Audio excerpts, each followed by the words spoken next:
So earlier this week, Fightful Select reported that Mariah May's contract with AEW is coming up this summer. I don't think he gave a specific date, but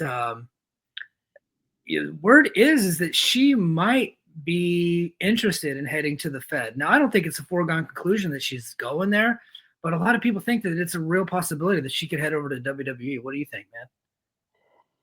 I am of the mind that she's of that age of kids that grew up as with WWE was the only game in town, and she has a look that I think would fit in perfectly over there, and she'll probably wind up getting a pretty good deal. I do think our bosses, Joe Lanza specifically, was really on the take of like she's probably out the door. I'm not as sold it, especially now they brought in Mina Shirakawa. Like Mina Shirakawa is now coming here full time, and they're really close in real life. So I think there's a little bit more incentive for her to stay. Were they were like tag team partners and they're tag team partners in Stardom. Were they? Hold on, this guy Cardi says AEW signing the 6th Beth Cosmic Angel member isn't going to hurt Stardom. They'll be fine. I assume Mina's a Cosmic Angel, and like Mariah May was one of them too. Yeah, I don't care about Joshi. Whatever. Yeah, that's fine. I mean, like I said, none of this is meant to hurt. Movement in wrestling is good. We have to. New people don't get opportunities in Stardom unless the old people go away, right? We have to understand it like that. Everyone wants people to be pushed. You can't push people until other people are out of the picture, right? Yeah. Let's think about it like that. Stardom will be fine. Stardom will be fine. We don't have to do that. It's good for Mina to move on. She's got a great look. She got over with her time here. Let her hang out here for a little while. It'll be good. Anyways, I do think there's more incentive to come. Rumor has it that she has an option year, and Toni typically picks up the options. And Mariah's like what, 25, something like that, 24. Like she's a kid. Like, and if it doesn't work out, she had a phenomenal run. Yeah. She came in and immediately got pushed with Toni Storm, right? And I think we were kind of down on the way that she was brought into the company at first, because I was like, you need to bring her in and like push her as like this, world beater. But they brought her in and she was like stalking Toni. We're like, oh, this is lame. And then it ended up being like one of the best storylines the company's ever done. We were wrong. Like we were wrong. Yeah. That was one of the most over storylines the company's ever done, especially in a dark era. Mariah May was one of the most over heels in the company.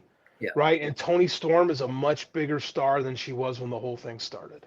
Yeah. So, man, RJ City, brother, we shit on it a bunch. That dude got that to work. That was his baby of a storyline, and they made Toni Storm a legit star in this company, right? I think Toni Storm is going to make so much money when her contract comes up. I think she stays in AEW, but I think if I were her, I would hire like the top agent. She's got to go get Barry Bloom and see if Triple H can rise that money figure up, rise that offer up, because I think she is a multi-million dollar a year talent now. She is. I think she's the biggest miss the company has ever had, especially with the way they booked her. Right? It was. I mean, I'll leave it alone. I think they missed the boat on her, and she's proven herself, and she seems pretty happy in AEW. But yeah, they should. She's worth it. They gotta keep. She's 29. Yeah. Toni Storm is 29. Like, she's got a long career ahead of her. Big star. All right. Day Park 14 says Mariah is using her past WWE fandom as a negotiating tactic for more money from AEW. If that is true, good for her. Get paid, girl. Like, put the billionaires against each other, right? And then get as much money out of them as you can, because they don't need it. Fuck them. Like, you get yours, Mariah May. I hope that's what she's doing. Like, manipulate the situation. Yes. Absolutely. She should, for every dollar that's worth, like, and then Toni's got to be smart too and being like, hey, man, if you want to go there, go there. Because, again, that well's getting awful full. And the women, like, I take the temperature over there sometimes.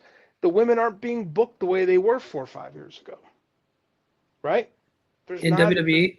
In WWE, man, that's the female, they don't seem to get as much time as they used to get. And there's not as much space. So I feel like that's always the conversation in all the companies.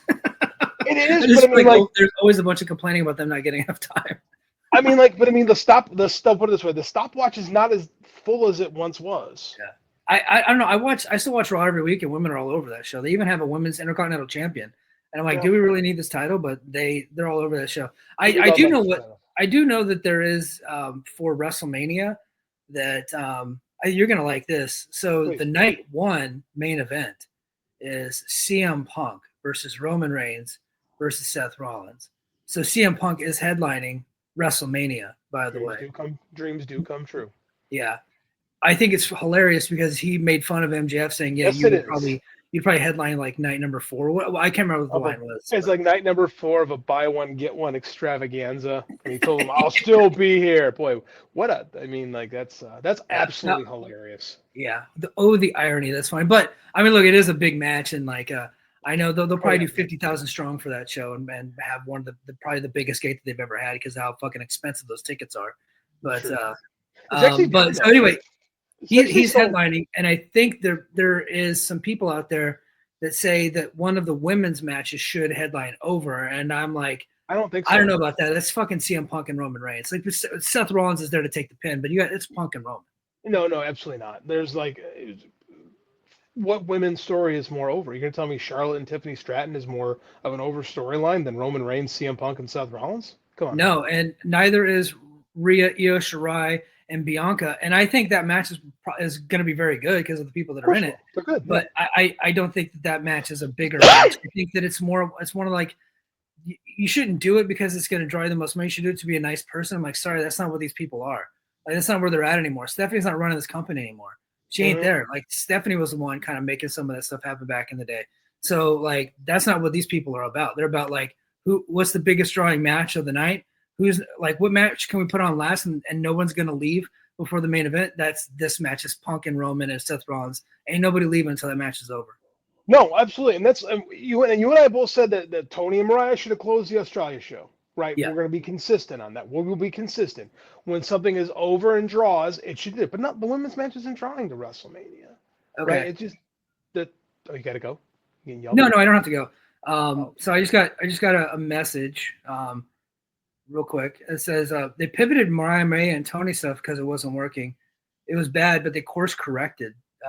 So I think at a certain point, like that storyline had kind of like I got disinterested in it, but then it came back and it rebounded nicely. And I thought they finished strong. They did, and this is what matters. This is what makes wrestling different than any version of storytelling, is that it's organic and it breathes. Like when you write a book, it's done by the time someone reads it. You make a movie, it's been edited by the time someone sees it. You do a TV show, you can do things throughout the course to like correct, but like a wrestling story can ebb and flow and things, and like course correction isn't a bad thing. Right, that actually shows that you're listening and you're creative enough to move and adjust. Oftentimes, specifically with AEW, we've seen times where course correction wasn't done when it needed to be done, and things did get deflated. So the fact that and especially with AEW, things seem to peak too early sometimes. Like various times throughout this company, we've seen that. The fact that they were able to stick that landing the way they did when maybe it wasn't perfect the whole way out is even more of a credit to them for doing it. And I think they deserve even more flowers for making it work at the end when it should have probably flattened out 3 or 4 times, but didn't. Yeah. No, I totally agree. Okay.